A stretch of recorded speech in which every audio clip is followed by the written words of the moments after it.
Let's talk some NBA now that we're 48 hours removed from Banner 18 in Boston, and the Detroit Pistons are just paying Monty Williams generational money to stop coaching them. Crazy. It is kind of crazy, but let's make heads or tails of it. Vincent Goodwill back here on the Rich Eisen Show, the senior NBA writer for Yahoo Sports. Good to see you, Vincent. How are you, sir? I'm doing well. How about you, Rich? I am doing just fine. Like all those shoes behind you. Where is this your office? Is this your home office? Yes, this is my home office. I am a sneakerhead, so okay. It works. What size, Vincent? What size are those back there? Those shoes? You trying to get me robbed? No. I'm a size 12. I'm just Do looking you want me to give out my address? No.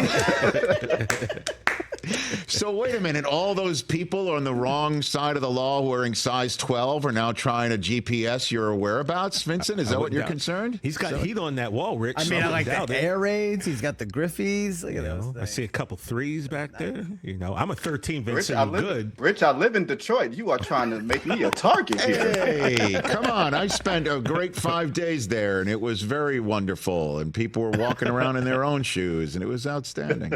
You think they were their own shoes? They could have been Vince's. They might have been. At any rate, what's your now 2 days after the NBA Finals thoughts about what you witnessed between Boston and Dallas, Vincent?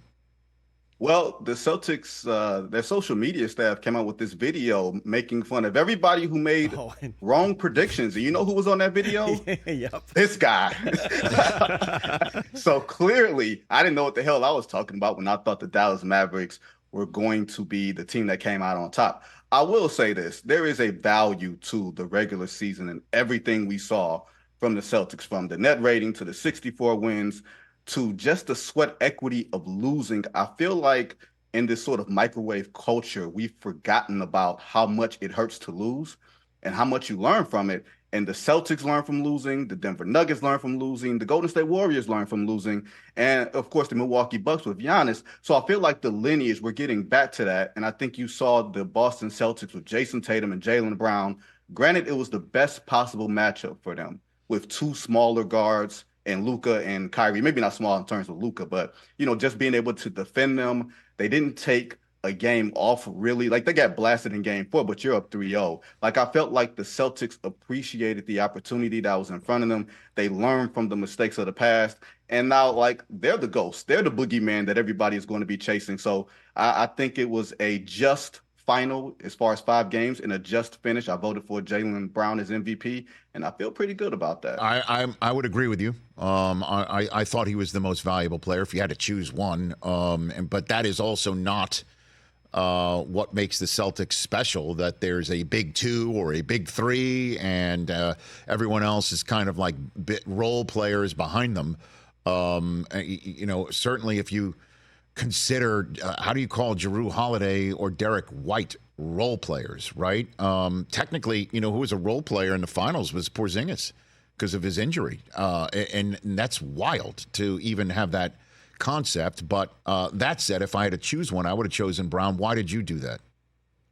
Well, I felt like when you look at the effect of the series, when I thought about the moments of the series, when the series was really in the balance, when I thought about game 3 in Dallas, and Dallas is storming back with that 20-2 run, Jaylen Brown is the guy that took and made the big shots. He's the guy that defended Luka Doncic for the majority of the series, hounding him full court. You don't really see that anymore. Guys hounding someone full court, turning them around, and then also carrying a huge load on offense. That just takes a lot of bandwidth. And so for him to take on that responsibility openly and to not ask for help, of course, he got switched off a few times, but I felt like he was the catalyst in the moments that mattered in that series. I felt like it was pretty clear to me. I was surprised that it was a 7-4 vote. I understood it, but I felt like when you took on the bulk of the responsibility on both ends of the floor, it was a clear answer for me. And I'm just sitting here wondering who's best equipped in the East to make sure this doesn't turn into a back-to-back or a dynastic run, right? I mean, Horford's coming back, and Brown's not going anywhere. Obviously, Tatum's not walking out that door, and everybody else just appears to be in the fold, and there's no disease of me or anything like that. I'm just wondering where you think this goes in the East next year, Vincent. Well, Rich, count me among the people that thought the Denver Nuggets were going to repeat, because you saw the formula. You saw the MVP in the peak of his prime. You see a top 5, starting 5. You see all these young pieces. You see a coach. You see a hunger and a thirst to repeat. And they got knocked out in the second round, so anything can happen. With the Celtics, they have not only just the pain of losing, but like you said, they have all their key players locked up. Now, you're asking the question about Kristaps Porzingis and his long-term health, and about Al Horford and his age. So with that, I would look at the Milwaukee Bucks, because they have the next best player in Giannis Antetokounmpo, assuming health. He has missed significant playoff games the last 2 years. I don't believe in the Philadelphia 76ers, Rich, even though Joel Embiid won MVP last year, Tyrese Maxey emerged this year, and they have cap space. There's just something about the brew that doesn't make me believe quite in what they're doing. And honestly, everybody sees the New York Knicks and they say, man, the Knicks, they got the cap space. They've got, sort of this energy. But I'm very curious what Jalen Brunson and Dante DiVincenzo and Josh Hart and all those heavy usage guys, I wonder what they're going to look like next year. Well, are you going to pay the bill for all the culture that you established this year? Next year, at some point, the bill is going to be paid. Like, do you remember, Rich? I'm a little younger than you. Okay. Do you remember the board game Operation? Of course. Where it was the patient on the table? Yes, sir. And right? Yeah. I feel like Tom Thibodeau has a chunk of some athlete at every body part. He's got Derrick Rose's knees. Now he's claimed Julius Randle's shoulders. At some point, it's going to be somebody else's like rib cage or something like zzz. Yeah. That's what it's going to be. I feel like every part has been claimed by Tom Thibodeau, and I wonder if the bill will be paid next season with some of these other players. Yeah, like Jalen Brunson's breadbasket. Is that where you're going? Okay. Something like that. I was waiting to hear where you were going with that, to see if you thought Thibodeau's nose lit up or anything like that. All right, I'm done with my Operation references. But what do you think the Knicks are going to do? Is there a big fish out there in free agency, or that they can trade for? Are the Suns sort of strapped where they got to get rid of somebody or something like that, Vincent?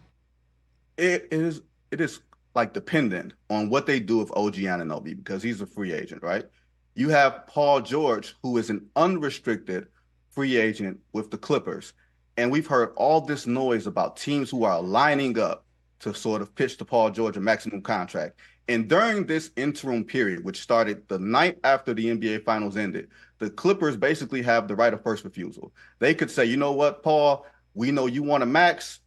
We don't want to give you a max, but we don't want to lose you to someone else. And they haven't given him that max contract yet. Maybe something could happen in the next couple of days and make this conversation totally obsolete. But if you're the Knicks and you're looking at the Celtics, who have Tatum and Brown on the wings, you know you have to have guys who can score and guys who can defend, not necessarily traditional positions, but guys who can match up with them.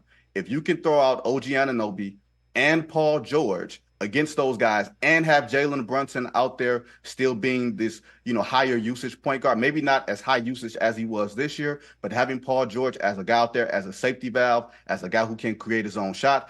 There's, of course, the CAA connection that people don't like to necessarily talk about in these rooms, but the CAA connection with the New York Knicks is absolutely real, and Paul George is represented by CAA. I don't have a problem with that, subsequently. So I wouldn't be surprised if the rumors of Paul George to the New York Knicks, like, it seems to make sense if the Knicks would be interested in him and if he would be interested in them.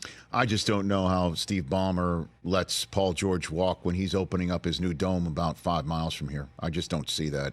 I just see him wanting to get the best possible Clippers team and get everybody all excited to go to his new building. Certainly, if the Lakers are potentially in flux, I've got Vincent Goodwill here on the Rich Eisen Show. What the heck happened with the Pistons and Monty Williams, Vincent? What happened? Well, on Juneteenth, a black man got his freedom. That's the way I saw it yesterday. He got a $60 million check to go away. Wow. Rich, I know you can't say that, but I can. That's fine, right? I just think it was a bad fit. Realistically, it was a bad fit at a bad time. Like, Monty Williams is a head coach for a veteran team. This was a young team that needed a younger coach and young patience, and they needed more guidance there. And although the talent wasn't up to par, like you have so many players under the age of 25, Cade Cunningham is the one bona fide player on that roster, it just didn't seem to fit. And when you have a 28-game losing streak that starts on the third game of the regular season and doesn't end until like late December or January, whenever it was like a national nightmare. Clearly, there was a disconnect between Monty and the front office and the front office with itself. Like I wrote for Yahoo Sports yesterday that there's 4 factions inside that Pistons building, which is not uncommon in NBA circles. It's just a matter of, can you all get on the same page? They clearly were not on the same page. The Pistons offered Monty Williams a boatload of money to come there after he said no. Now, Rich, you're married. I'm not. My mother told me, if you ask a woman on a date once and she says no, don't come back and ask her a second and a third time. She's going to say no again. The Pistons kept coming to Monty Williams with more and more money until he said yes. That should have been the sign for both parties that this was not going to be a fruitful marriage. But for Monty Williams, you probably have coaches around the league telling him, you got to take this job because it benefits the rest of us. You saw after Monty signed that deal, Popovich got a big deal. Ty Lue got a big deal. Steve Kerr got a big deal. All these coaches benefited from the Monty Williams stimulus package. So it was almost like he had to take the deal, except it didn't seem like his heart was all the way in it. I didn't think he was a good coach this year for this type of team. I still think he is a good coach. He was just a good coach who had a bad year at the worst possible time. And good on Pistons ownership, Tom Gores, to say, you know what? I made a very expensive mistake. I'm not going to tether my new Pistons president with a $60 million coach that he may not want. I'll cut the check and we can start fresh. It's just wild to see how that played out. And I'm wondering, with the Lakers having a job opening, and I understand J.J. Redick's name is as top of the list again after the Dan Hurley dalliance wound up with a no from him. Could that affect? Because, you want to talk about a veteran team. How does LeBron and Anthony Davis at the top of the flow chart sound, right? What about Anthony Davis? Well, Anthony Davis and Monty Williams have a history going back to New Orleans when Monty was the coach there, and they had a strong relationship. The problem here is you got to ask Monty Williams, do you want to coach? Like, this leaves a bad taste in your mouth. Like, by all reports and all accounts, he was blindsided by this yesterday. So although it's easy for us to turn the page and to wash experiences down, I feel like for him, remember last year, he planned on taking a year off after the Phoenix Suns situation. His wife was dealing with a real serious health situation, and the Pistons came in and offered him not just a lot of money, but a lot of access to things so he can go back and forth if she needed treatment. So I'm wondering if Monty has the stomach and the bandwidth to want to coach and just run hastily into another situation. And then that's a high pressure, high stress situation where a 2-game losing streak means that you're the topic, A block for like the next 2 days. I don't know if he has the stomach for that right now compared to maybe you go sit out a year, you recalibrate, you figure out some things, and you see these coaching things. This thing turns over. And plus, he's got $65 million in his back pocket. He don't have to work again if he don't feel like it. No, I understand that. I hear you. And if the Lakers' MO is that they don't pay coaches pop money, Spoelstra money, this would kind of help offset. He's getting his money from the Pistons, and he'll just kind of take a contract with the Lakers for a hometown discount, and they're a married couple, to use the phrase that you used before. I don't know. I'm just kind of throwing it out there because this whole Lakers coaching search, I'm searching for the answer, and it's got to come because the draft is next week. It's a little weird, isn't it? It's a little weird. The whole Dan Hurley thing seemed to pop up at the last second, and it seemed very public and all of that type of stuff. And meanwhile, you have J.J. Redick, at the NBA Finals sort of sitting. So is J.J. thinking that he's the second choice? And here's the other question that I have for you guys. Is this Lakers job a good job? You have LeBron James, who is going to turn 40 years old in December. And 40-year-olds don't get better at this. They get worse and they get hurt. And we've seen LeBron have injury problems over the last couple of years. Like, you have the Bronny James thing hanging over the Lakers' head. Are they going to take him? You got Anthony Davis, who's probably playing the best possible basketball that he's going to play. But if that's the case and you couldn't get out of the first round, how good are you going to be? How good is this job? I just feel like there's a lot of lack of clarity, rather, about the Lakers' future, especially if they don't wind up getting a third star to supplement LeBron and AD. You know, you look at this Western Conference, man, it is a gauntlet. We talked about the East being, you know, a little cloudy. The West has all the powers. Oklahoma City is going to get better. We assume Minnesota is going to get better. Dallas isn't going anywhere. Denver's going to be back. So you have to ask yourself, if you come into the Lakers organization as the pressure cooker, where's the upside? Because I don't see a whole lot of it. Vincent, appreciate the time here, and I hope I didn't again spotlight something on your wall that you didn't want spotlighted to the detail, down to the size. I saw a sign over your right shoulder as well that's in your background. You want to explain to me what that is, Vincent, please?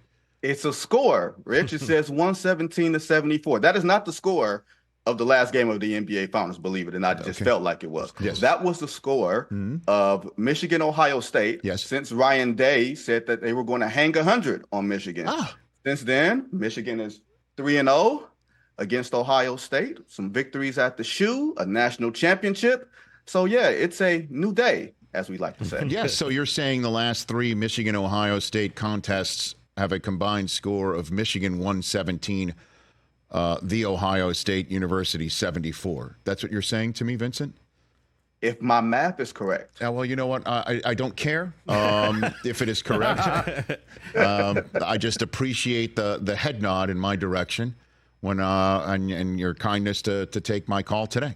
And I appreciate, Vincent. Rich, can I ask? I appreciate you. Sure. I'm petty. I'm a petty Michigan fan. Good for you. So me too. After two decades, I'm flexing. Yeah, you know, and I'm trying to listen for that sound. Yeah, I don't hear anything back.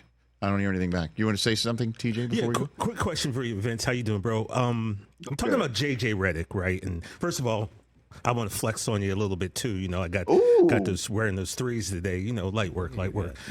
Question being about JJ, right? People talking about taking the Lakers job, and I was just thinking this morning, if coaching is something that he wanted to get into, how do you feel that Pistons job will look to him? Because it's a bad team, obviously, but they're young. A lot of young cats on there that he can mold. The Dookie hires a Dookie. Well, instead of, going with the vets who, JJ, maybe the way his teachings might kind of rub some vets off. But now you got these young cats out there, right? They're very impressionable, and he can really get in there and kind of work with them and teach them and mold them. Do you think that is something that could be in the cards? It's just something that popped into my head this morning, but... What do you think? You're a very smart man. I'll just say that. I think JJ was also represented by Arn Tellem, who is the Pistons vice chairman. Arn is a big fan of JJ. And there's, of course, this Duke connection. Mm-hmm. New Orleans was the place that JJ and Pistons president Trajan Langdon spent a year together. And if JJ's an acquired taste, maybe Trajan is one of those guys who can absorb him. The question I would have in that spot is, if you're new to coaching as a whole, and you have a team that's going to experience this third coach in 3 years, is that where you want to be? Is that what this team wants to be? Do you want that coach to have a little more practical experience? Now, Rich, I'll say this, y'all. I have no idea who the hell is a good coach or who isn't until they actually go out there. This is not one of those situations where we can look and say, oh, if you just move 12 inches to the left, you will be a good coach because you're X's and O's. We don't know anything until I'm going to be willing to fall on the sword and admit we don't know good coaches until good coaches show who they are. Interesting, Vincent. Appreciate it. Thanks for the time. Appreciate you guys. You got it. Vincent Goodwill right here on The Rich Eisen Show from Yahoo Sports. Catch The Rich Eisen Show every single day on the Roku channel, 12 to 3 Eastern, for free.